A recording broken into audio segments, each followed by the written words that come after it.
So this is the embrace. Okay, this is the embrace. It is a sculpture that was recently done for Martin Luther King. Okay, Mhm. hold up.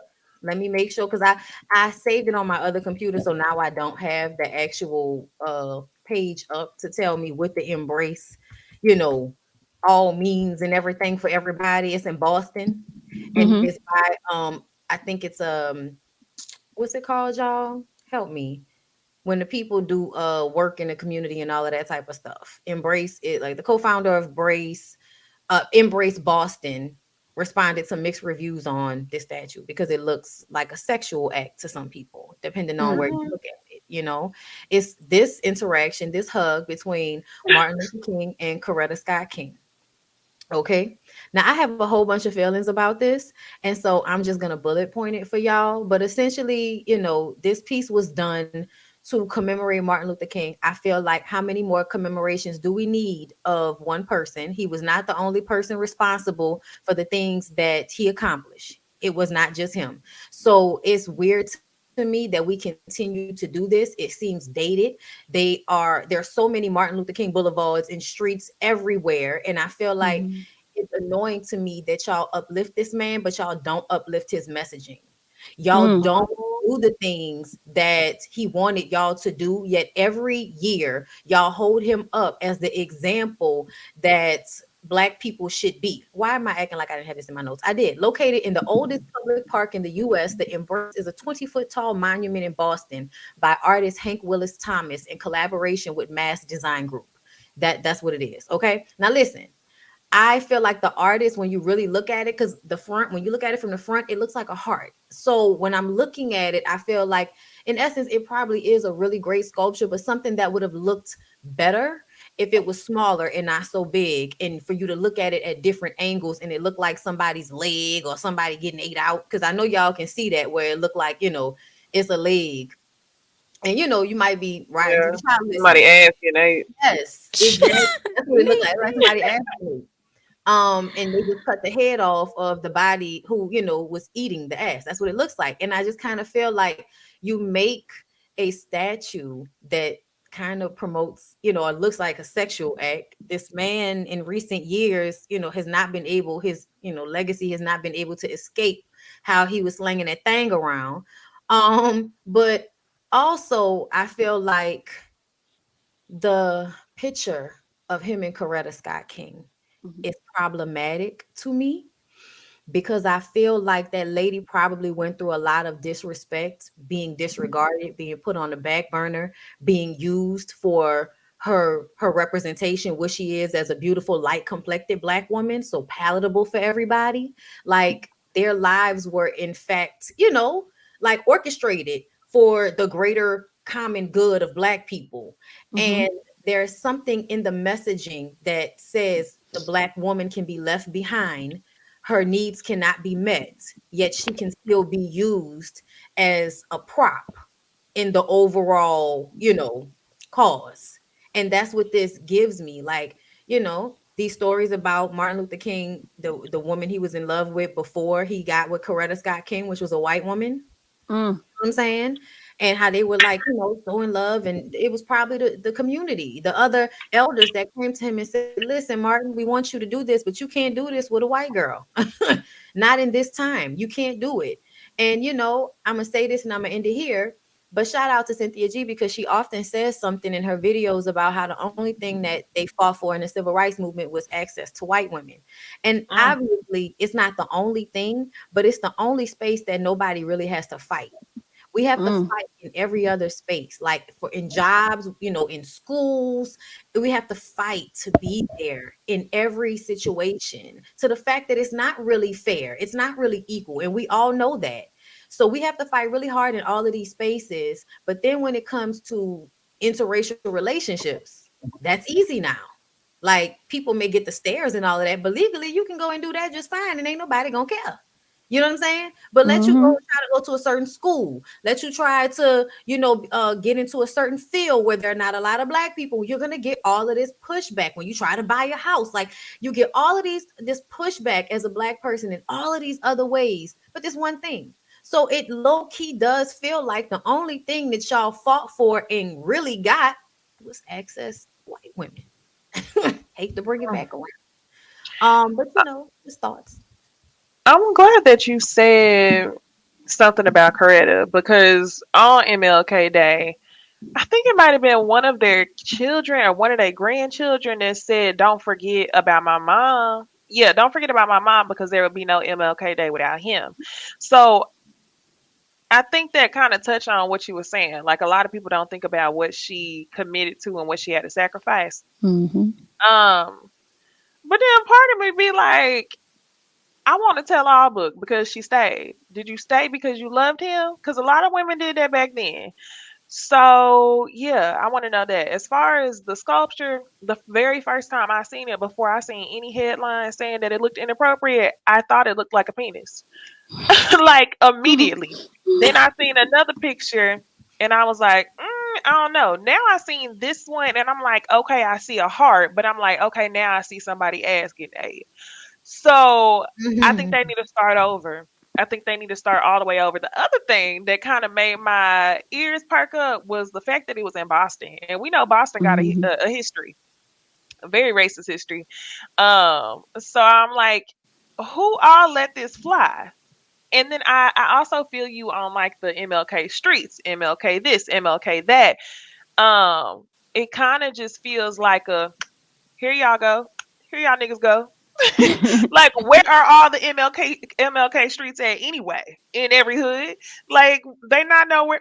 What white person live on MLK Boulevard? Think of one white person who live on MLK. I can't think about I'm nobody. good on I can't. They're all okay, but line in because of this how on the south dangerous all the side. MLK. He good, like Beyonce said. He good. Yeah. I think. Yeah, I understand where you're coming from. Where it kind of just feels like here y'all go, and I think that they should do something different, like reparations. They Right. started doing See, Juneteenth though. some that So works. Juneteenth So is now the new, like, we acknowledge black people without just acknowledging MLK. So the new corporations and right. stuff that want to give you Juneteenth off, they think they with the newness. But I feel you on that. I do. Let me say this right quick about Oh, this go ahead. comment, Yeah. Jamie, before you jump Yeah, in. you good. Go ahead. Because I want to say I am not saying that Coretta Scott King was not a part of the movement. I'm literally saying that she was, and she had to take somewhat of a back seat. And what I mean by that is, what did black women get out of that struggle? Can anybody tell me what black women got out of all of the marching and everything? Because essentially to this day, y'all, we still have to say protect black women. And it's Mm, because we are often harmed in the process of everything and people allow it. So what I am saying is, it's not that she wasn't well spoken and articulate. She had to be extremely smart to be his counterpart in what they were doing. That's obvious. She had to check a lot of boxes in order to be Martin Luther King's wife. It's very obvious that that was thought about beforehand.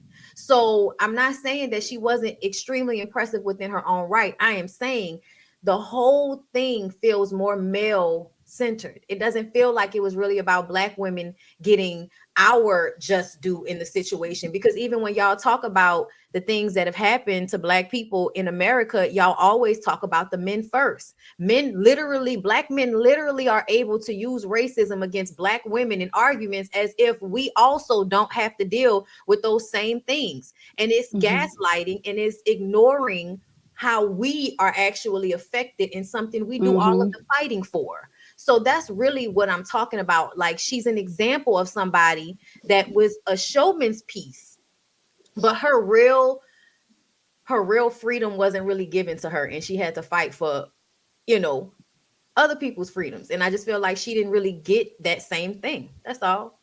Yeah, I wish we could have heard her story. Like Nisa was saying, like a tell-all book. I would like to just hear more.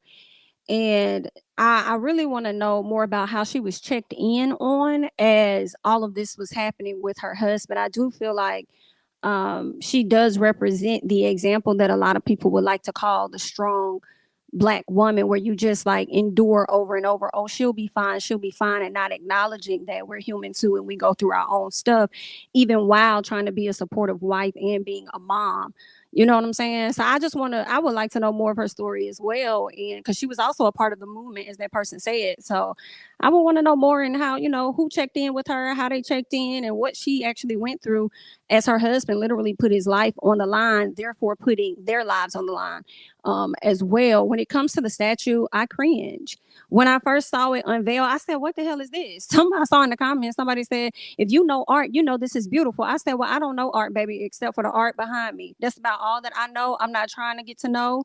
I'm not gonna act like I know. Okay, make it simple for me so that I can get into it. But that wasn't it. The other issue that I have with the statue, because I'm with the unpopular opinion as well on that. I just feel like if you wanted to do one, maybe you could have did one of him, although I'm sure there are tons of him, but I don't think he was the only person that contributed to the Black history, okay, of ours. So you could have probably created a statue of somebody else. When I think about a lot of the white folks, how all these statues got knocked down over the years, like why don't you? For me, everybody's different.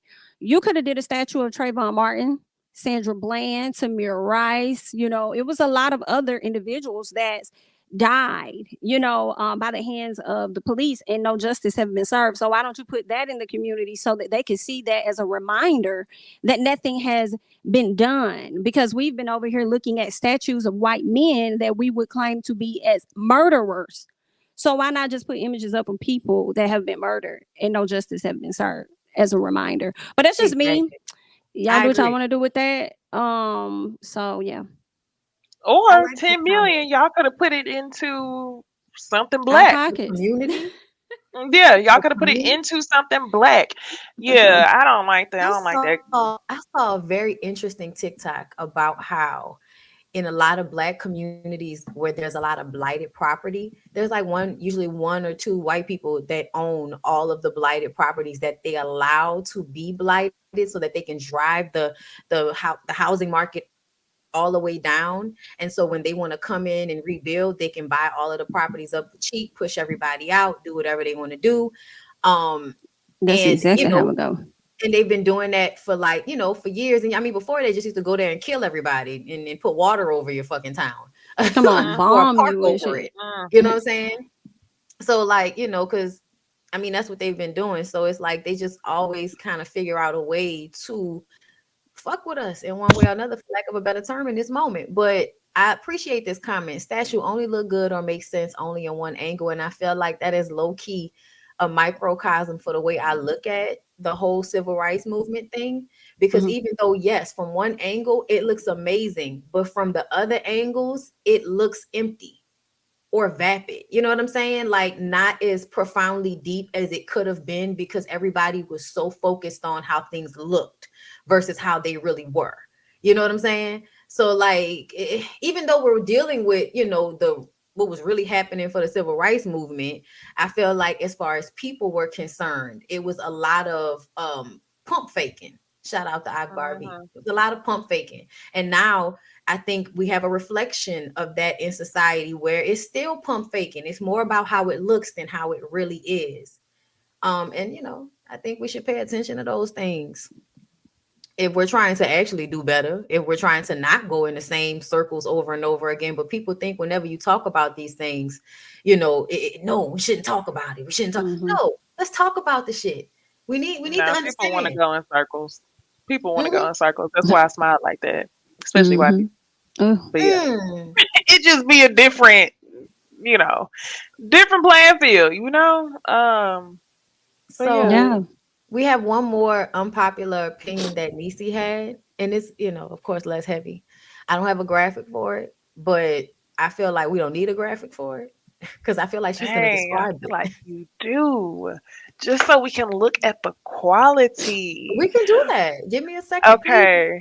Tell them, and I will. I I will. agree, Just give me a Nancy. I screen. think it's pivotal to the conversation. Yeah, it Okay. has to be. And I get to it.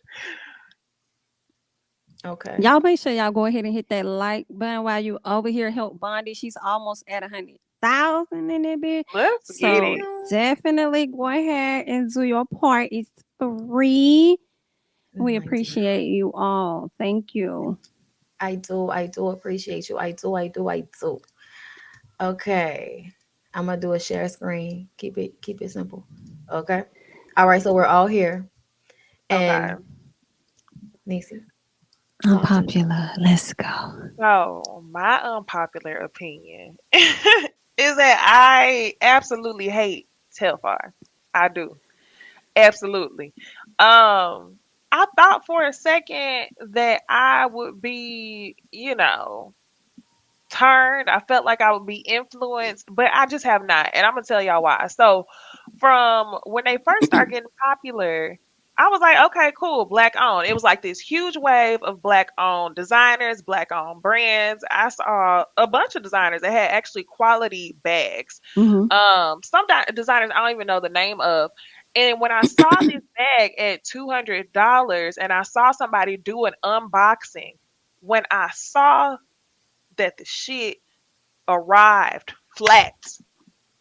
And then you open it and prop it up for $257. Why is my bag able to fit in a letter size mailer?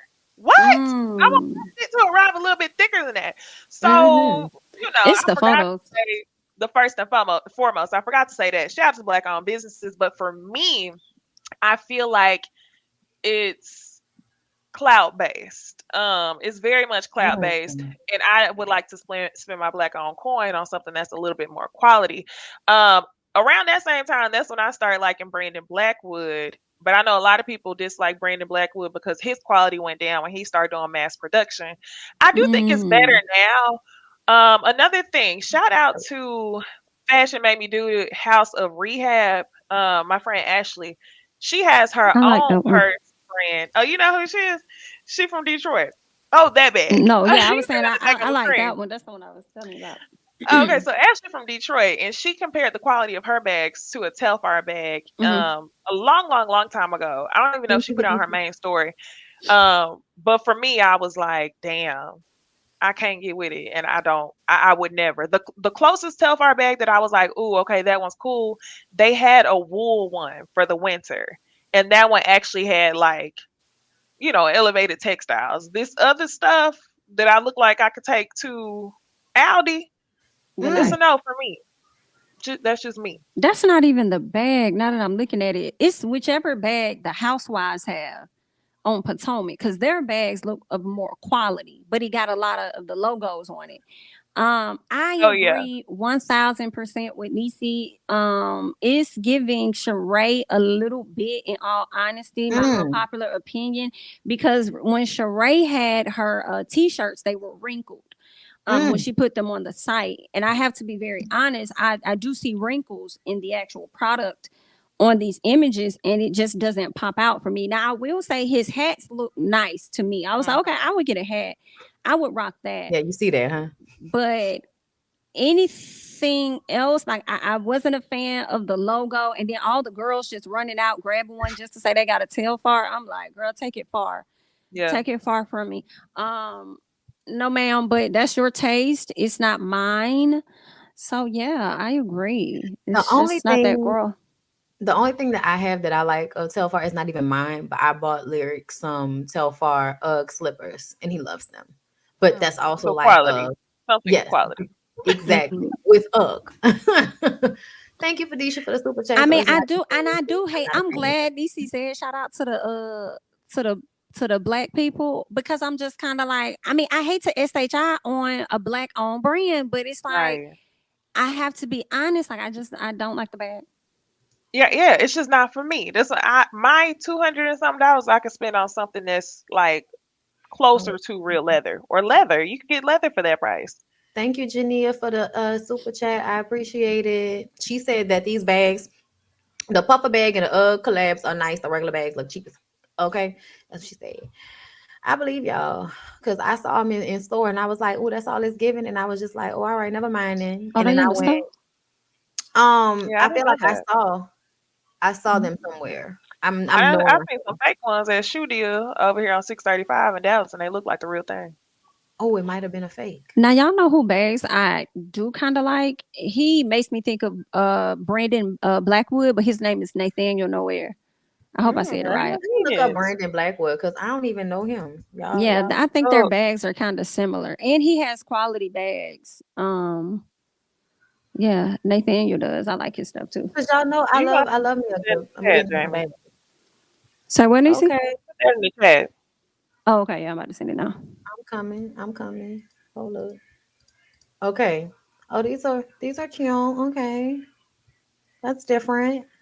He had those in like so he started going viral once he had the end systemic racism totes. Oh, okay. Then, he started having other totes. Like I have that puffer one. He got a real cute, like a bandana one, a one that's pony hair that's super cute. Lots of different textiles, shapes. The Oh, bags actually have a I love shape. Elizabeth Doctor bag, bitch. That look like me. Oh, okay, totes. Oh, that's cute. And I sent And look, Nathaniel's no to the wrinkles. chat. No wrinkles. And they Okay. sit up on their own. Okay, that's cute. That purple one is real cute, girl. Oh, love. Let me read this super chat. Thank you, Dion McKenzie, for the super chat. The same resolution to America will always remain: destroying your Constitution, Bill of Rights, and state laws. This is heart of the beast that keeps us oppressed. We want change. Go after the roots. Thank you for that. And you are right. And nobody ever wants to go for the roots. Everybody wants to keep it on the surface, base level. But yeah, these are cute. I'm gonna have to come back. Okay, so what you sent in the Instagram? I sent y'all I think it's Nowhere. I hope I'm saying it right. Nowhere apparel, but it's by Nathaniel Nowhere. So he has Okay. some cute stuff. Some super cute stuff actually. I had ordered two of Right. his bags that I gave to my nieces Yes. for Christmas, but they're super cute and I like Okay. the Yeah. quality.